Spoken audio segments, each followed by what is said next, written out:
ఇది కురుక్షేత్ర యుద్ధంలో 11వ రోజు. భీష్మ పితామహుడు నేలకురిగిన తర్వాత గురు ద్రోణాచార్యుడు కౌరవ సర్వసైన్యాధ్యక్షుడిగా బాధ్యత స్వీకరించాడు.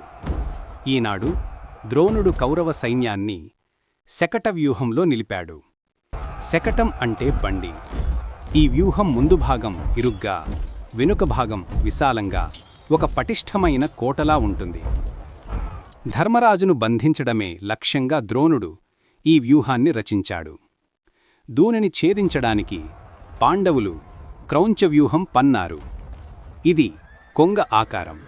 తమ పదునైన ముక్కుతో శకటాన్ని చీల్చడానికి, రెక్కలతో చుట్టుముట్టడానికి పాండవులు సిద్ధమయ్యారు. ఆకాశం నుండి చూస్తే ఒక కదలని బండిని ఒక వేగవంతమైన పక్షి ఢీకొట్టడానికి వస్తున్నట్లుగా ఉంది. శకట వ్యూహం ముందు భాగంలో ద్రోణాచార్యుడు అజేయంగా నిలబడగా, క్రౌంచ వ్యూహం అగ్రభాగంలో తన అన్నను కాపాడుకోవడానికి గాండీవధారియై అర్జునుడు సిద్ధంగా ఉన్నాడు.